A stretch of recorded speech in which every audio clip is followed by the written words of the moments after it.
Amu no mu ni ndomu die. Insurance na ekura mo a wo metimi de akwaje wo mu BP nduro no. Eno so ye hwe nyame anim se ye toma wo mo a. Na se eye niamo ho sam eye bone. Of course, if the system is down, they have to do something about it. Because you cannot afford, it's not everybody that can afford healthcare without NHIS attached to it. So, I think 1,500 or so. Yeah, 1,500. Ebusham for aha Ghana TV GH. Mesro like, comment, subscribe, turn on notifications so that anytime videos of this nature are uploaded will be notified. That's it. Yedi kai yankai Ghana for say health insurance egu. Who see egu? Now see egu. I do a public announcement. Oh yes, who can say egu? Egu because they say ukwa ucheska. Ukwa ucheska. Enenye ache ehya ache ukwa na ucheska. Ukwa na for no home system no nya adwuma. Enti ukwa agi se ucheska. Enti health insurance na say dey boama se oni bie etime nya apomuden no. Kofo time ye eba besi ne no. Sa medie endi for adaroma agu. Enti endi for this enwu dia ene omunya hu bibi. Magana for hu se enwu. Minim say ahwefo they will confirm whatever I'm saying. Say health insurance. Now the NDC for nkwa ba na health insurance aye basa. One time premium na mo dia na NDC for nkwa ba adai. Omo matutu bibia o. They say health insurance no. Enipa ya form akogu omo ba yi. Omo nko form akogu ono ma. Omo titi omo nya adwuma no.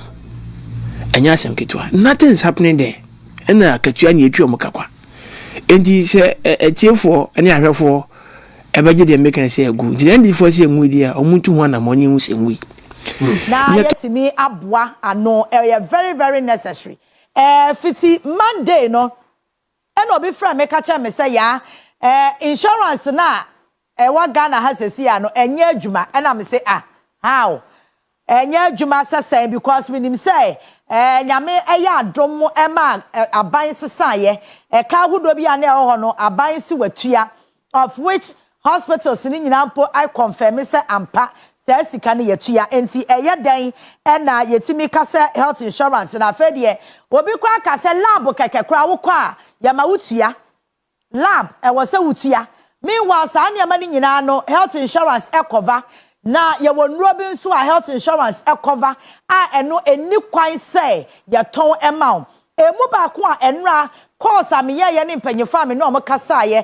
wo National Health Insurance Authority wo mo confirm ma me kra ne se wo mo so ma ti bi eye BP nro sa BP nro ya o yase wo konkro nketu ahodo ne mu a emerwafo ye o mo kro mu o mu ni dama tusre o mu no mu ni ndomu die insurance na ekro mo a wo metimi de akwaje wo mo BP nro no eno so ye hwe nyame anim se ye toma wo mo a na se eye niamo ho sam eye bone. Onsa Ghana no se supervision any baby a wani beba won so na nkrofo odi bone e de hya nkrofo na the last time na me ka kira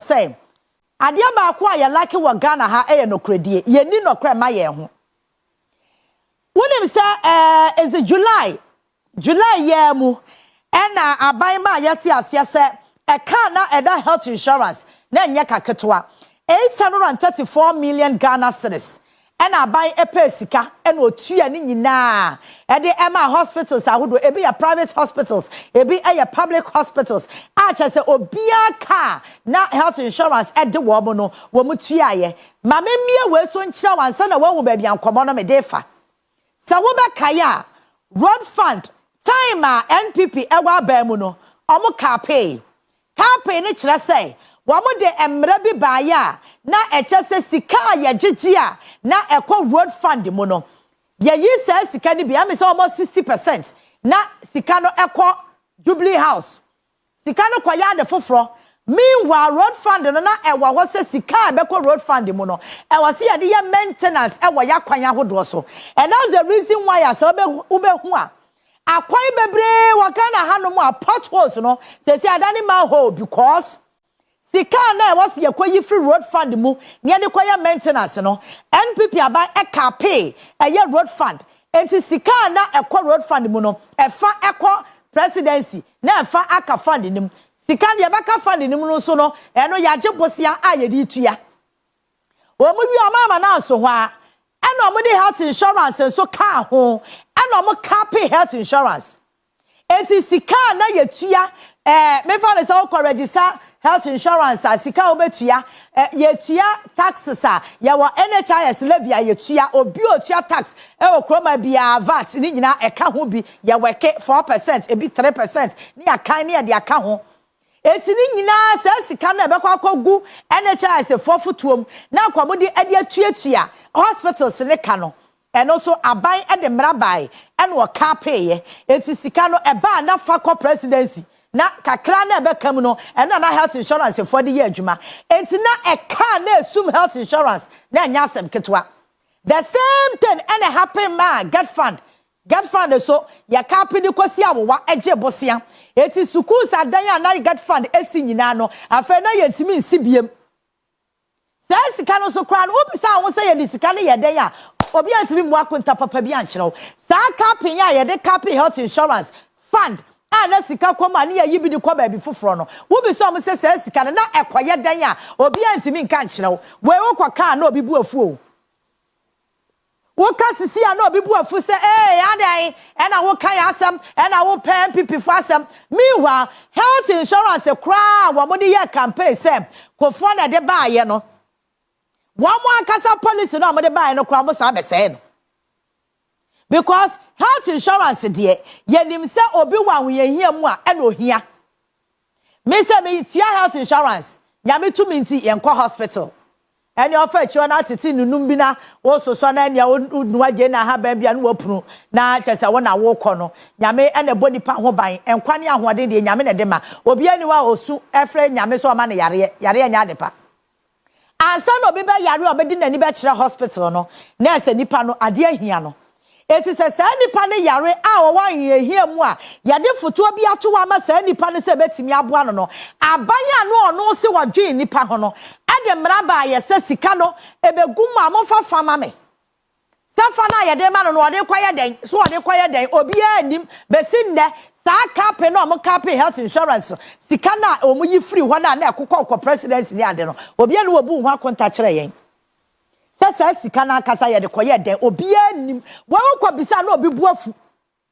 na kanya ka ne ka health insurance apomodensi echi ba sika so wonya abanya wutiri mu odin a wutimi kasa me de mraba e de mensa to sika beba no so no me de mensa to bi so mo fa mra mfa nya me hoye ba kuma to me yam a na kuma to ne yam mfie wotwe aban sisa ye ya na aban dwamahama ka say wayi kape no emra no wayi afri wo nti say health insurance say na 2 cedi ene koma 2 cedi ni nyina abekọ ama health insurance etimi dia ye adwuma eno na boa ye ma health insurance fotimi etua e ka na da ho 834 million Ghana cedis enti mentia sie die ntia hospitals ahodo ni bitimi hwe nyame anim say obi the health insurance card ba Cecilia no go so charge nipa no including in health insurance fa hoka na me anra investigations kakra me ye de ma me ra ho kasia pa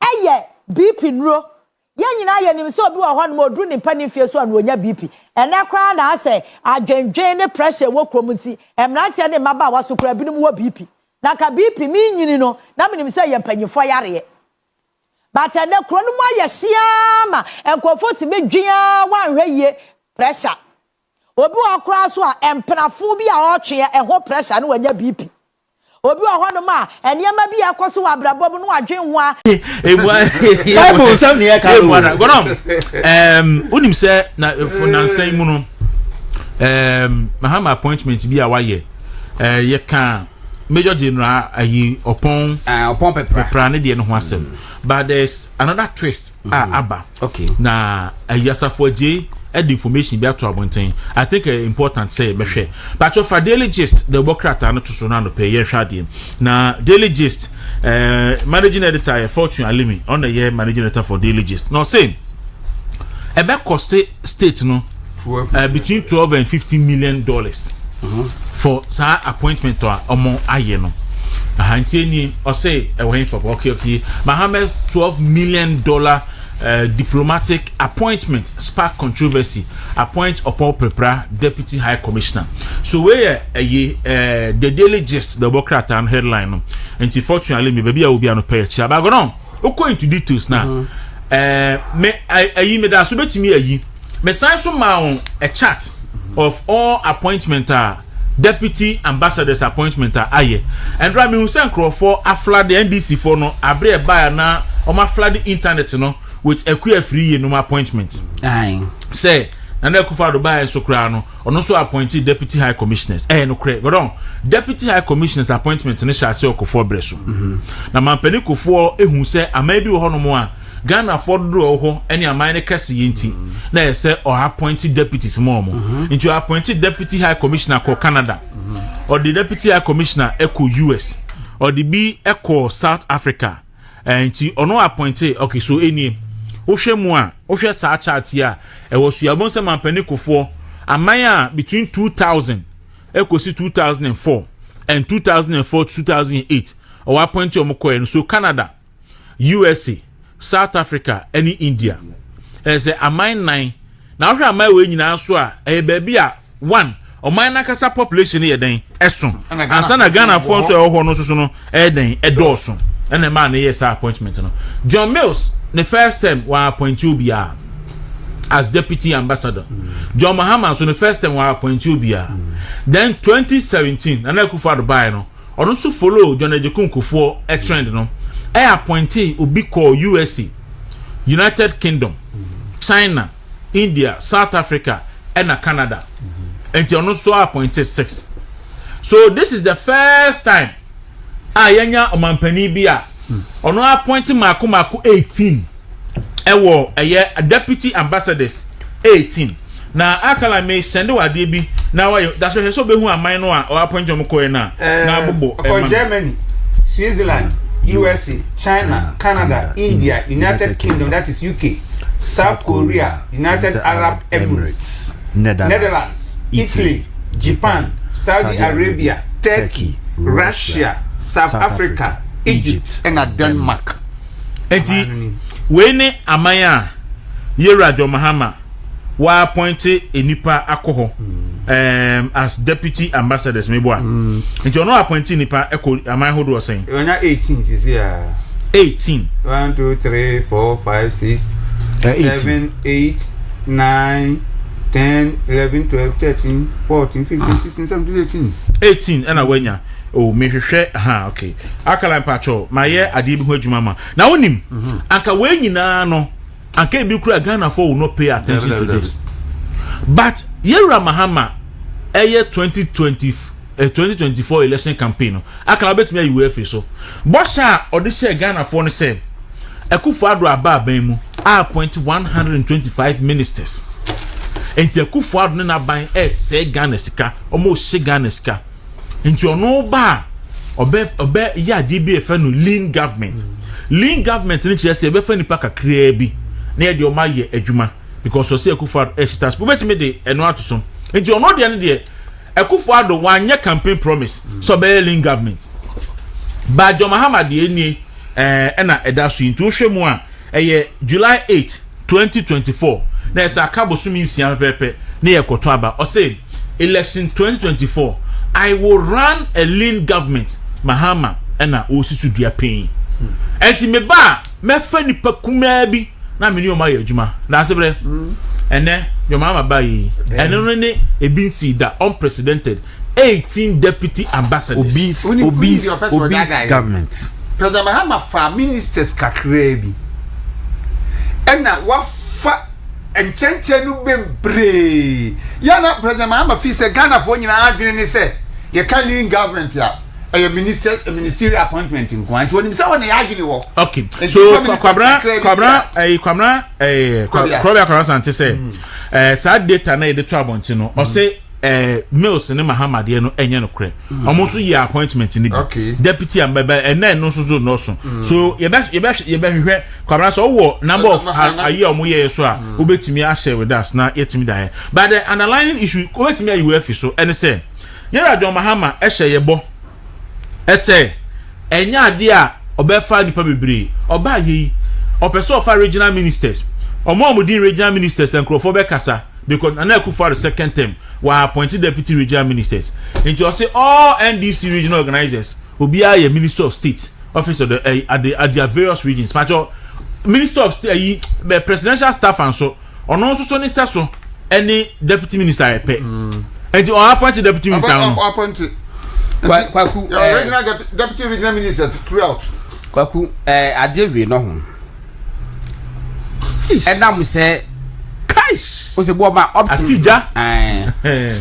no ehu hia and this for so yadi e was optics no at a point in Tana and Akufo do appointing the pabe 120 as ministers I criticize it sena a doso do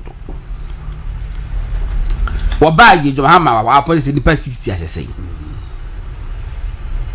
where they are what is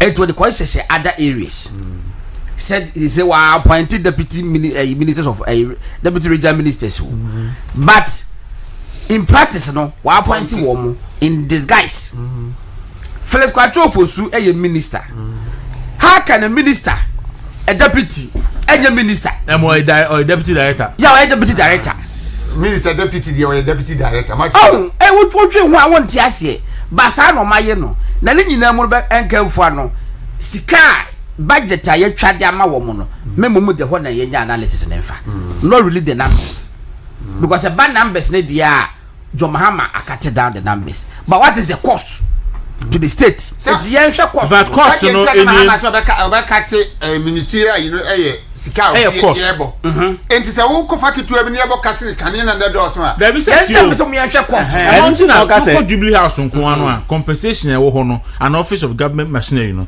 Akufo the breast na 300 million of course and na edu 4.1 billion enti so omo kita mo tiafu kakra bi ba omo di adunam enu ti kwaku ho na argument ne wo it's not really about the numbers say numbers re dia ye ka we nyina bom gwa ya dan ne numbers e wo form to the level the na ye pese ye kire say numbers no odi bi ase bi mu enu ti na ne sika no eso se Akufo yes enti ye kan ye boss kan say eso ate kran pa still no e do se Akufo na me cho one is to see for when say gold board the budget allocation 4.1 billion Ghana cedis sir 4.1 billion no the only ministry the budget also seen gold board I think Rose ministry and defense ministry and education right education I think we education now then the only institution them say only gold board the airports and gold board so say no office of the presidency and the gold board budget no so saying be 4 ministries Mahama be mo ya kan bo but there eno na many god nya adwene a wo fa sika no na wo mo bi ehu sika no na for start say o sane a ubohu all the appointments na yaye no obi aye ni director but he falls under a deputy minister what you say nti afi o start ya o be sane no we yini nyina but one kan sa na o kan say numbers no di what so but send ya wadane no hwe Ofosu minister yes ni nkofo na show mass they are all deputies yeah but so omo directors what you say enti share regional coordinators any your friend is saying sankofo na why omunya they are all deputy ministers if yera Ofosu ampo no nyina ministers so because omo ye senior presidential advisors thank you officer obi o senior presidential advisor bia no okita the same rank as that be also ministers there they said the president for the time now 120 no we still have senior presidential advisors but we didn't count them as ministers okay the point yes I agree with you it's ministers no and because you be can nyina fu ano focus no should be on the budget yes the budget obolo no ya no na me the for ajesa what be that say you chief of staff Jubilee House there we have one chief of staff o maka you na the deputies and then you chief of staff office of the vice president. Actually that. Exactly if the vice president nya chief of staff holder. Etino wo de yenya de chedeka akra. Ye wi assess e de be kwa bonting. E be ba parliament. E be hu numbers, e be hu the quantum of money a ye twa e de ama wo mo e de man na Akufo Addo say. Ye twa sika do say man di pack bebre say. Mo so di pack tu abi e so sika kese twa ma mo. Me da say less me jam kwan ma kokwa me just wen na mom there is a message here. Also the rule September was prostate month. Did men allow women to check it for them?